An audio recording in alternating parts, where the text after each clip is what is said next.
எசேக்கியேல் 8ஆம் அதிகாரம் 6ஆம் வசனம். அவர் என்னை நோக்கி, மனுபுத்திரனே, அவர்கள் செய்கிறதை காண்கிறாயா? என் பரிசுத்த ஸ்தலத்தை விட்டு என்னை தூரமாய் போக பண்ணும் படியான இஸ்ரவேல் புத்திரர் இங்கே செய்கிற மிகுந்த அருவருப்புகளை காண்கிறாய் அல்லவா? ஆண்டவர் சொன்னாரு, என் பரிசுத்த ஸ்தலத்தை விட்டு என்னை தூரமாய் போக பண்ணும்படியான அருவருப்புகள். பரிசுத்த ஸ்தலம்னு ஆண்டவர் இங்க சொன்னது தேவனுடைய ஆலயத்தை. தேவனுடைய ஆலயத்தை விட்டு தேவனே தூரமாய் போகிற அளவுக்கு அருவருப்புகள் தேவனுடைய ஜனத்தினுடைய வாழ்க்கையில காணப்பட்டதாக இங்க பார்க்கிறோம். தேவனுடைய ஆலயத்தை விட்டு தேவனே தூரமாய் போவது என்பது அது மிக மிக ஒரு மோசமான நிலைமை. ஏனென்றால் ஆண்டவர் அவ்வளவு சீக்கிரம் தம்முடைய ஜனத்தை விட்டு போக மாட்டார். அவ்வளவு சீக்கிரம் போக மாட்டார். என் ஆவி என்றைக்கும் மனிதனோடு போராடுவதில்லை. அவன் இருக்க போகிற வருஷங்கள் 120 வருஷம் தானே என்று ஆதியாகமம் 6ஆம் அதிகாரத்தில் படிக்கிறோம். 120 வருஷம் நான் போராடுவேன். அதனுடைய அர்த்தம் அதான். அவருக்கு 120 வருஷம் கொஞ்ச காலம், நமக்கு அது நீண்ட காலம். இன்னொன்று, அந்த காலகட்டத்தில் தான் ஆண்டவர் மனிதனுடைய ஆயுசை குறைப்பதற்கு தீர்மானிக்கிறார். அது வரைக்கும் 900 800 இருந்தது. 120 மனிதனுடைய ஆயுசை குறைத்து விடுவதற்கு அவர் ஒரு தீர்மானத்தை எடுத்து அதை சொல்லுகிறார். 120 வருஷமும் நான் அவனோடு போராடுவேன். தாவீது 51ஆம் சங்கீதத்தில் சொல்றான், பட்சாரம், கொலை, இந்த பாவத்தில் விழுந்து மனம் திரும்பி ஜபிக்கும்போது சொல்லுகிறான், உமது பரிசுத்த ஆவியை என்னை விட்டு எடுத்து கொள்ளாமலும் இரும். கொலை ஒரு பயங்கரமான பாவம். மனுக்குலத்துக்கு கொடுக்கப்பட்ட முதல் கட்டளை அதான். மனிதனுடைய இரத்தத்தை சிந்தக்கூடாது. அதான் முதல் சொல்லப்பட்ட கட்டளை. நோவாவு காலத்திலே சொல்லப்பட்ட கட்டளை. அந்த கட்டளையே மீறிட்டான். பட்சாரத்தில் விழுந்துட்டான். 10 கட்டளைகள் அது ஒன்று. ஆனா அவன் என்ன சொல்றான்? உமது ஆவி, பரிசுத்த ஆவியே என்னை விட்டு எடுத்துக்கொள்ளாமல் இரும். அவன் கொலை பண்ணியும் பட்சாரத்தில் விழுந்தும் பரிசுத்த ஆவியானவர் அவனை விட்டு போகல. துக்கப்பட்டுக்கிட்டே போராடிக்கிட்டே இருந்தார். அதனால அவ்வளவு சீக்கிரம் ஆண்டவர் ஆலயத்தை விட்டு போக மாட்டார். ஆலயமாகிய நம்முடைய இருதயத்தை விட்டு போக மாட்டாரு. சபையாகிய ஆலயத்தை விட்டு ஆண்டவர் அவ்வளவு சீக்கிரம் போக மாட்டார். இயேசு கிறிஸ்து சவுக்கை உண்டு பண்ணி அடிச்சாரு, துரத்தினாரு. என்னுடைய பிதாவினுடைய வீட்டை வியாபார வீடாக்காதிருங்கள்னு சொன்னார். முதல்ல 2 தடவை அந்த சம்பவம் நடந்துச்சு.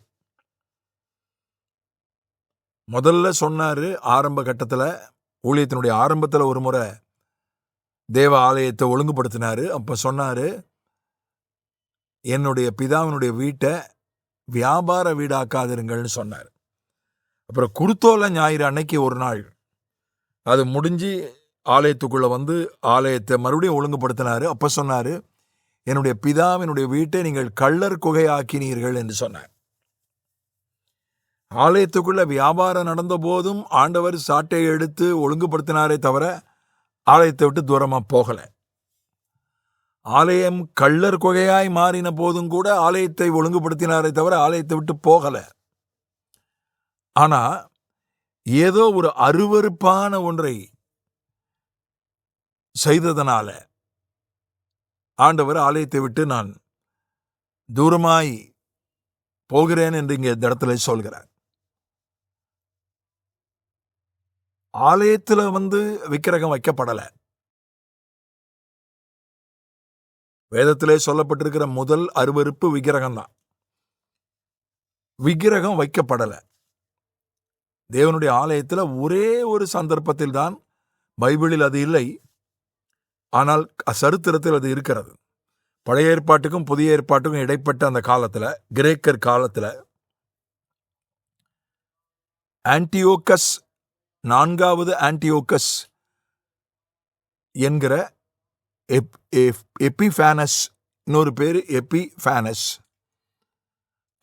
அப்படி ஒரு கிரேக்க தளபதி. அவன் எருசலேமை தாக்கி ஆலயத்தினுடைய பலிபீடத்தில் ஒரு விக்கிரகத்தை வைத்தான். பன்றியை அங்கே அந்த விக்கிரகத்துக்கு பலியிட்டான். ஒரே ஒரு முறை தான் விக்கிரகம் ஆலயத்தில் வைக்கப்பட்டது. அதுக்கப்புறம் அது சுத்திகரிக்கப்பட்டது. அதுக்கப்புறம் ஏரோது அதை விரிவாக்கி கட்டினான். அதுக்கப்புறம் ரோமர் காலத்தில் அது இடிக்கப்பட்டது. மறுபடியும் கூட விக்கிரகம் அங்கே வைக்கப்படாது. அந்தி கிறிஸ்து உட்கார்ந்து கொள்வான் என்று தான் சொல்லப்பட்டிருக்கிறது. மார்க்கு 13:14 பாழாக்குகிற அருவருப்பு, அவனும் ஒரு அருவருப்பு தான். அவன் தேவ ஆலயம் கட்டப்பட்ட பிறகு அதில் உட்கார்ந்து நான் தான் கிறிஸ்து என்று சொல்வான். இந்த 2 சந்தர்ப்பங்களில் தான் விக்கிரகம் அல்லது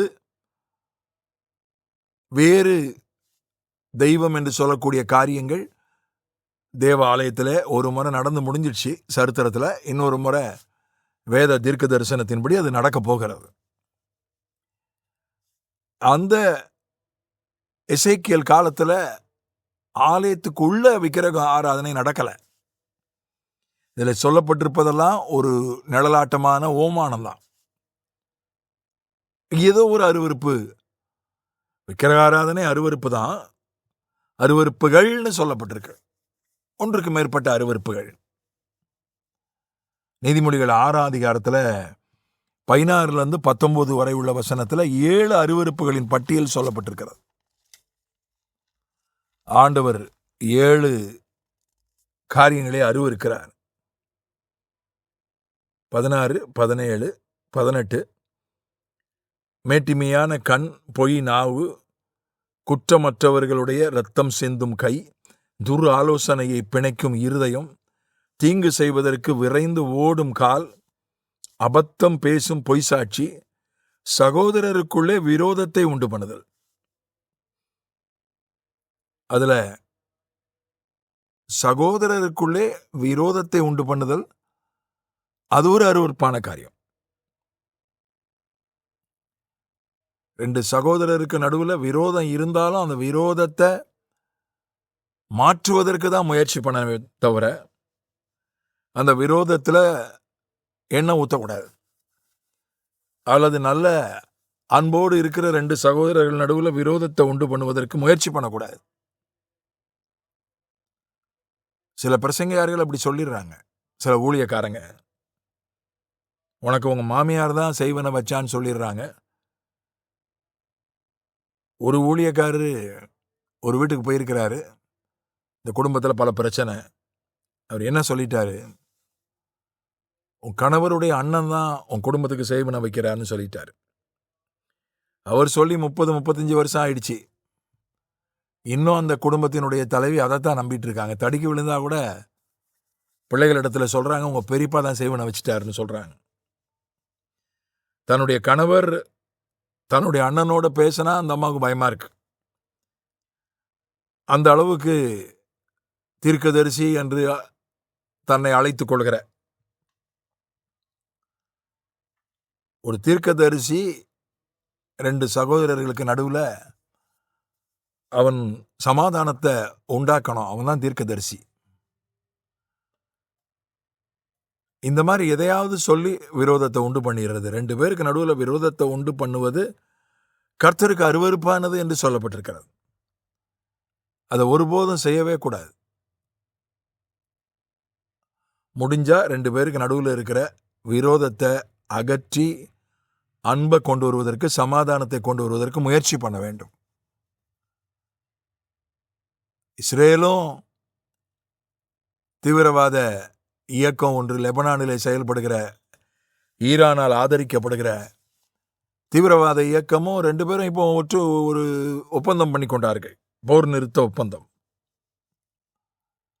12 லட்சம் பேர் லெபனானிலிருந்து அந்த பகுதியிலிருந்து குடிபெயர்ந்து எங்கேயோ போயிட்டாங்க யுத்தத்துக்கு பயந்து. இஸ்ரேல் நாட்டின் பகுதியில் 65,000 பேர் குடிபெயர்ந்து போயிட்டாங்க. கிட்டத்தட்ட 13 லட்சம் பேர் பாதிக்கப்பட்டாங்க 2 பேருக்கு விரோதம் வந்ததுனால. இப்போ அவங்கெல்லாம் வீடு திரும்புகிறாங்க. இந்த காட்சிகளை எல்லாம் மீடியாவில் பார்க்குறோம். அதனால அது நாடாக இருக்கட்டும், வீடாக இருக்கட்டும், சபையாக இருக்கட்டும், 2 பேருக்கு நடுவில் விரோதத்தை உண்டு பண்ணவே கூடாது. அது ஆண்டவரையே துரத்தி விடக்கூடிய அருவருப்பு. கணவனுக்கும் மனைவிக்கும் நடுவில் குழப்பத்தை உண்டு பண்ணுகிற ஊழியக்காரர்கள் உண்டு. குடும்பத்துக்குள்ள மாமியாருக்கும் மருமகளுக்கும் நடுவில் குழப்பத்தை உண்டு பண்ணுகிறவர்கள் உண்டு. நண்பர்களுக்கு நடுவில் குழப்பத்தை உண்டு பண்ணுகிறவர்கள் உண்டு. பாஸ்டருக்கும் விசுவாசிக்க நடுவில் குழப்பத்தை உண்டு பண்ணுகிறவர்கள் உண்டு. அதெல்லாம் ஒரு அருவருப்பான ஒரு விஷயம். ஆகவே நாம் அதை தீவிரமாக எடுத்துக்கொள்வோம். அதிலிருந்து மனம் திரும்புவோம். எந்த விதத்திலும் அதை செய்யாதபடிக்கு அதிக கவனமாக இருப்போம். ஆமென்.